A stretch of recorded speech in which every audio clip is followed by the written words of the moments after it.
welcome to Oxford and the Oxford Canal. And look at these funny little locks.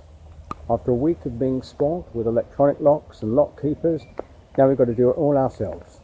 Anyway, it's all quaint and rural, and here we go. The Oxford Canal was one of the earliest canals to be built.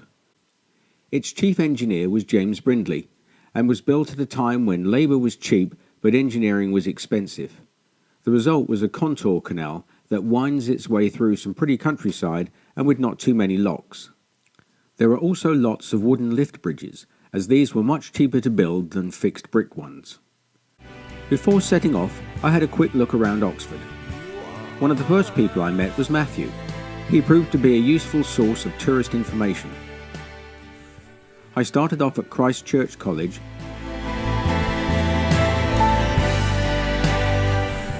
and a nearby house and garden, the Botanical Gardens, Bridge of Sighs, the courtyard inside the Bodleian Library,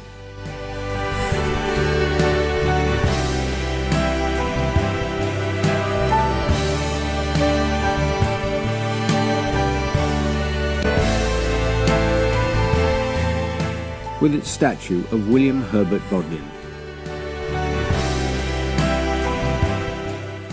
Radcliffe Square with the Radcliffe Camera by the way being Latin for room, which houses the Science Library.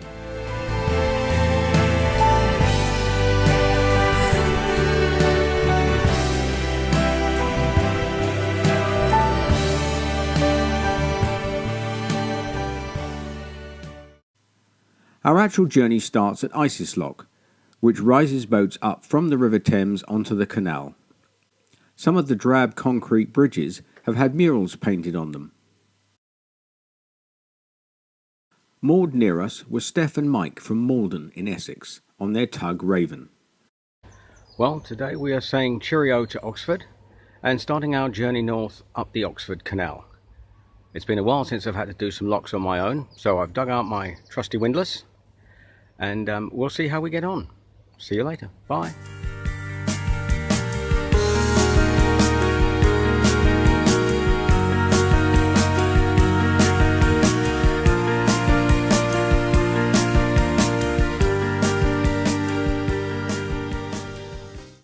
Right, this is our first lift bridge on the Oxford Canal. I'm standing on the towpath side, and you can probably see the problem. If I cross over and lift the bridge up, I can't get back to the boat. So I'm told there's a trick that you can kind of just push it up and then hopefully pull it down. Or the other one is we just take the tow rope over to the other side and do it from there. I'll come back to you in a minute and tell you which one works. Right, well, it turns out that if you put your BWB key in and unlock the bridge, it automatically goes up. So let's get the boat through and then we'll pull the bridge down again. Well, job done. And actually, with the wind and the funny angle under the bridge, that was much harder than it looked. Anyway, on we go.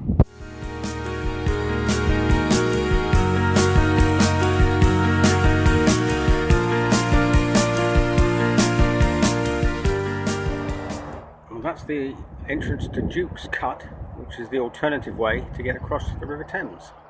But we're going straight on.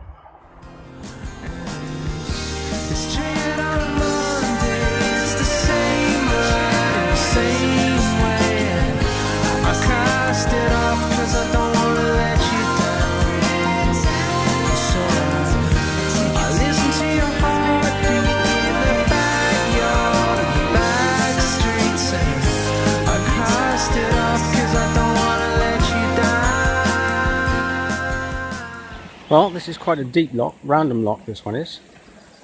That's it. And as with most of the locks on the Oxford Canal so far, the bollards are all on the off towpath side, so normally I hop across the roof. Well, this one's a little bit too deep to do that, so I have to walk all the way around.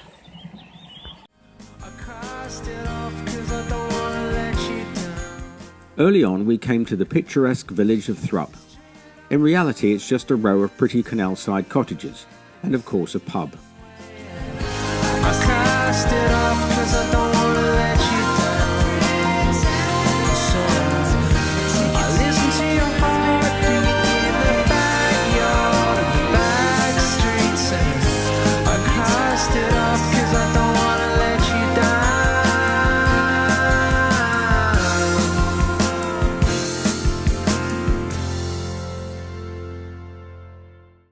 I stopped to chat with ex-Marine John and visited Holy Cross Church.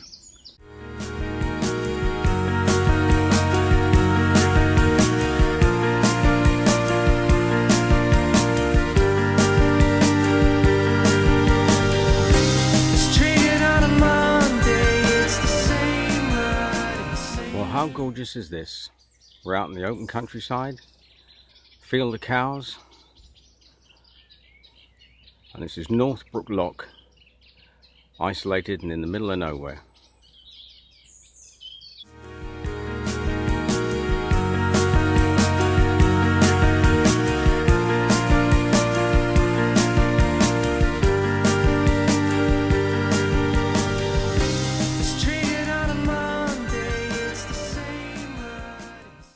Now this is what that boating lark is all about. You come across a nice, beautiful rural location in the sunshine and you just pull up, and this is where we stop for however long we want.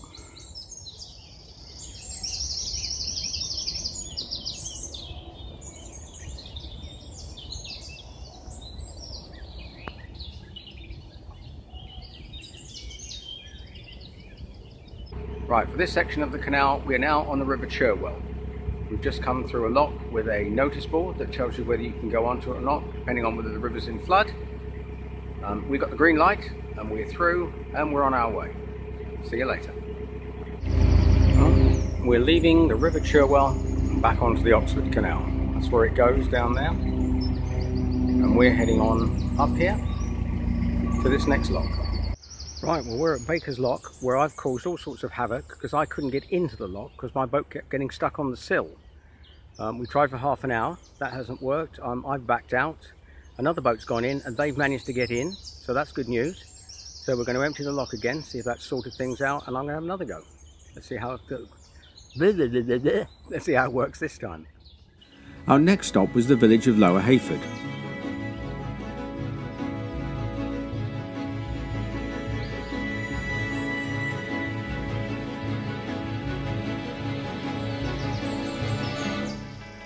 The local church and its sister in Upper Hayford both seem to be called St Mary's.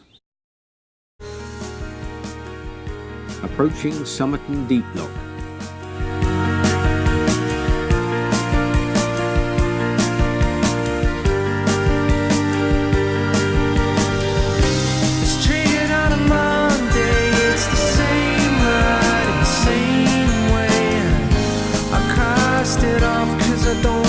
It has a rise of 12 feet and it's the deepest on the canal.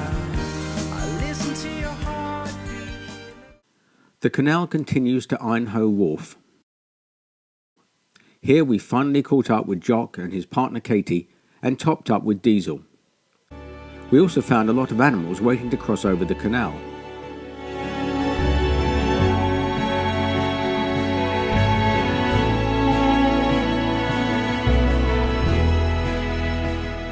The next town was Banbury, with Tooley's historic boatyard, which has been in existence since 1790.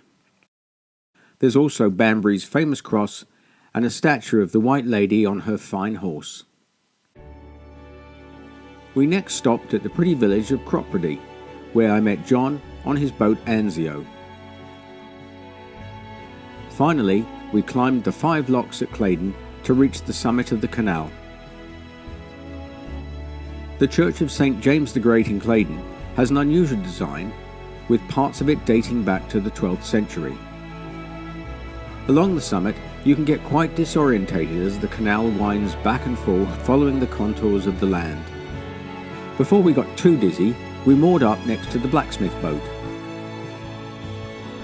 During one of our walks, Poppy discovered the delightful village of Wormleighton, hidden up the hill and behind some trees. After more twisting and turning, we came down the flight of 7 locks to Knapton on the Hill. There's a windmill at the top, another fine church, and we also bumped into Bob, an organic farmer who was born and bred on the hill. Well, that's the Grand Union Canal. If you want to go up to Warwick or Birmingham, but we're going straight on because we're staying on the Oxford Canal.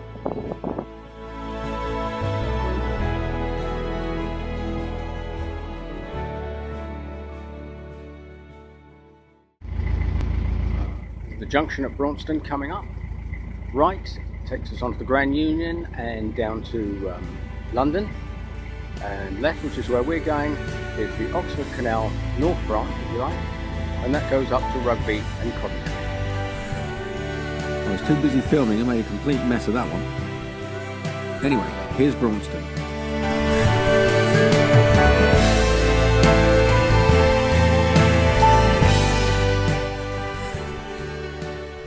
At Hill Morton Locks, we met up with Ryan from Jules Fuels.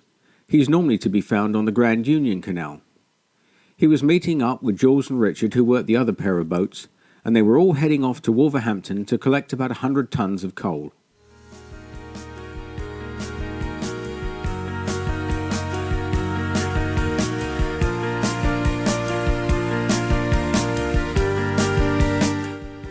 We continued our journey towards Rugby.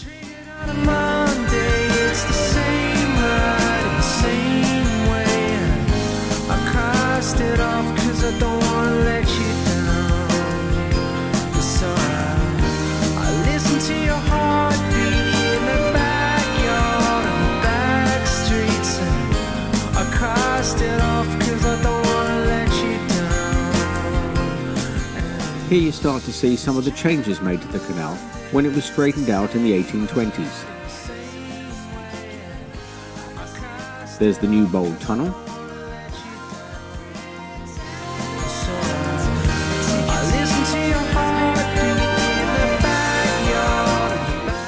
and a number of iron bridges passing over side branches, which reveal the course of the old contour canal.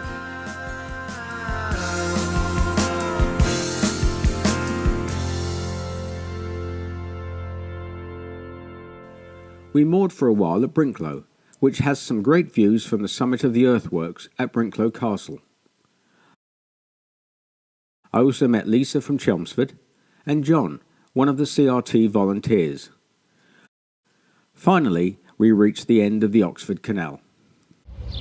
We're now at Hawkesbury Junction, which is the northern end of the Oxford Canal, where it joins the Coventry Canal. So that's it for this episode. Hope you've enjoyed it, and we'll see you next time.